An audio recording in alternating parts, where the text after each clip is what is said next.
Hello दीदी बहनी भैया हरे नमस्ते। आपने यूट्यूब चैनल पर आप सबके स्वागत करते ही भैया एक अवधि विवाह सुनावे चलता ही अच्छा लागे तो लाइक कमेंट शेयर करें, चैनल का हमारे सब्सक्राइब करें और हमें आगे बढ़ा दिए।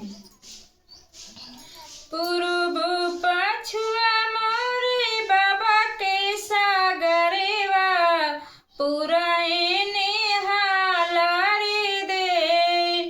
पूर्व पछुआ मोरे बाबा के सागरेवा पुराने हालारी ले। जेही घाटे दुलाहे धतिया पखारें पूछें दुलाहिन देई बात। जेही घाटे दुलाहे धतिया पखारें पूछें दुलाहिन देई बात। कहे कैया तू नतिया पुतवा कौनी बाहिनिया के भाई।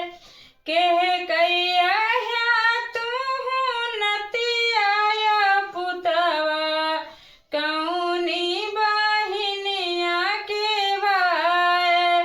कौनी बानिजिया के रहवैया केही केने सगरे नहा। कौनी बानिजिया के रहवैया केही केने सगरे नहा।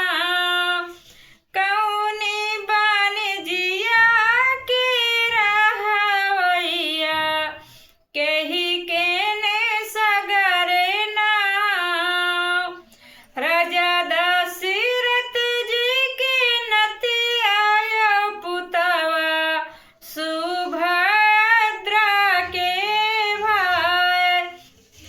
राजा दशरथ जी के नतिया पुतवा सुभद्रा के भाई।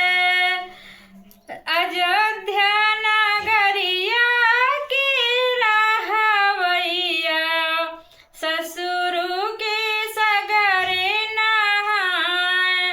अयोध्या नगरिया के रहवैया ससुर के सगरे नहाए।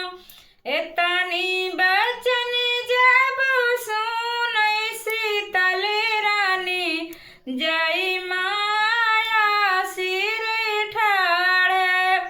एतनी बचन जब सुनई शीतल रानी जय